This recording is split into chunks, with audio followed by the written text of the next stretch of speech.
Baik, terima kasih. Saya Yosep Balerima, NIM 1803030121, kelas Sosiologi C, semester 6, tugas pendidikan anti korupsi. Fakultas Ilmu Sosial dan Ilmu Politik. Jurusan Sosiologi Universitas Nusa Cendana. Di sini saya akan membahas tentang dinamika pengambilan keputusan moral. Dalam pengambilan keputusan, terkadang kita dihadapkan ke dalam sebuah keputusan yang sangat sulit. Kondisi yang kita alami kadang berada dalam batas-batas koridor banyak norma. Permasalahan kemudian timbul ketika batasan antara norma saling bertentangan sehingga sulit untuk menentukan bagaimana tindakan yang baik. Definisi baik menurut norma sosial tentunya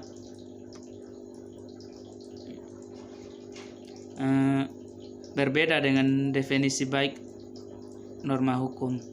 Definisi norma-norma agama mungkin juga berbeda dengan definisi baik norma politik. Masalah kemudian timbul. Semuanya mempunyai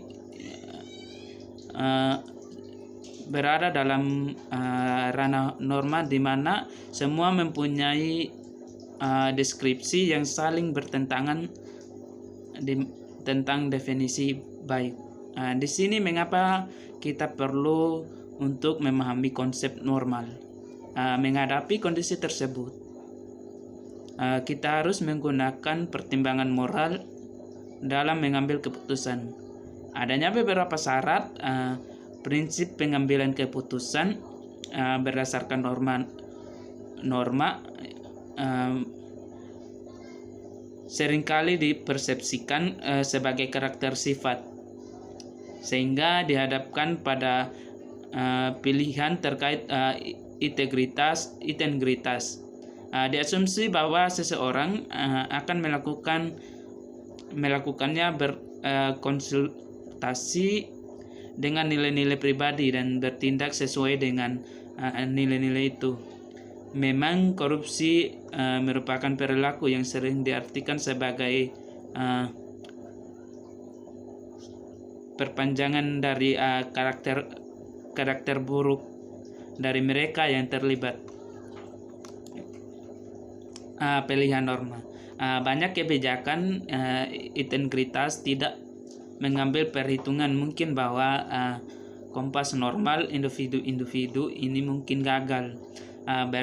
Beberapa menargetkan aktor yang berpikiran kriminal dengan maksud untuk menghalangi pilihan yang tidak etis melalui ketat sanksi.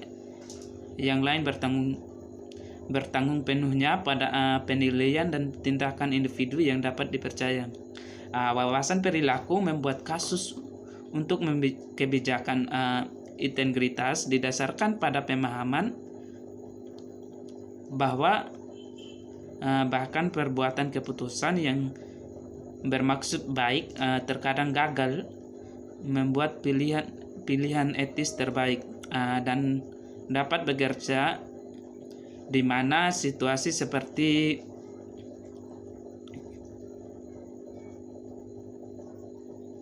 untuk mencegah kekurangan etika ini. Memahami siapa yang melakukan kesalahan di mana situasi seperti yang sering menentukan jenis pemecahan yang digunakan. Namun pelanggaran tidak selalu merupakan keputusan yang disengaja atau tidak berdasarkan nilai buruk. Sebaliknya, pilihan moral adalah proses yang dinamis. Bukti menunjukkan bahwa individu menyeimbangkan pilihan moral mereka dengan terus-menerus membandingkan arus mereka berprestasi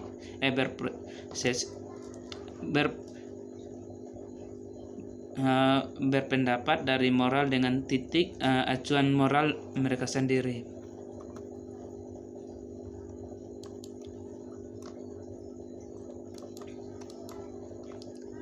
Dalam menghadapi godaan langsung, seseorang sering bertindak dengan pandangan yang pendek dan menunjukkan kekurangan kemauan. Oleh karena itu, pendekatan perilaku mencoba membantu individu memasukkan manfaat jangka panjang ke dalam pengambilan keputusan mereka. Misalnya, seseorang secara psikologis lebih siap untuk menahan godaan ketika mereka tahu itu akan datang.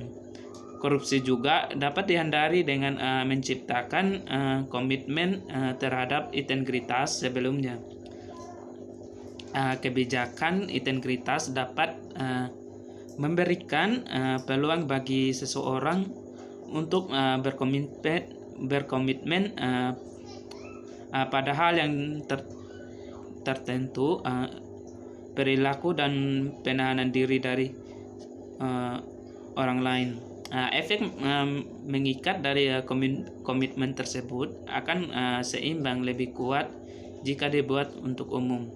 Komitmen untuk umum untuk integritas dibandingkan integritas dan melawan korupsi biasanya kurang efektif dibandingkan kenyataan nyata yang yang tidak lanjuti, seperti saya akan tidak menggunakan dana ini selain untuk tujuan khusus.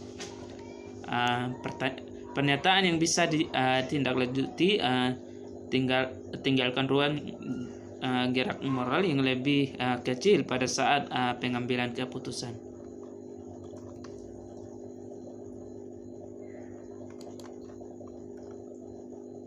Integritas dalam konteks interaksi sosial.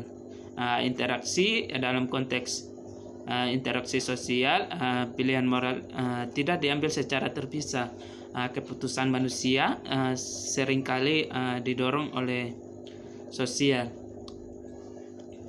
Motif seperti loyalitas, pembangunan kepercayaan, atau balas budi, atau dalam membantu seseorang dari situasi yang rumit. Seseorang mengambil keputusan untuk kepentingan terbaik mereka, tetapi mereka juga peduli pada orang lain berpikir atau melakukan.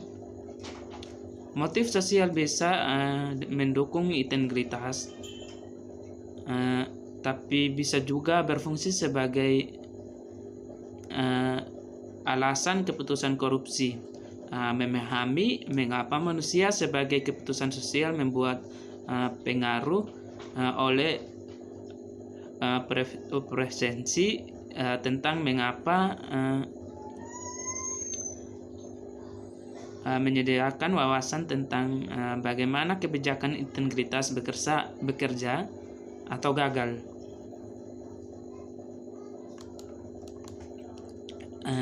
Mekanisme transparansi dan akuntabilitas dengan demikian dapat mengurangi perilaku tidak etis. Persepsi bahwa perilaku seseorang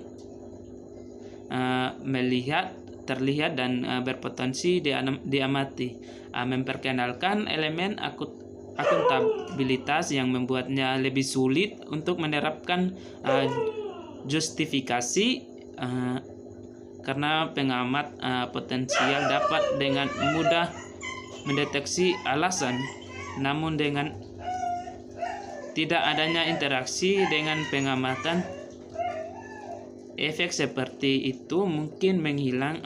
Transparansi tanpa interaksi dapat dibandingkan dengan kamera keamanan tanpa siapapun yang tonton rekamannya.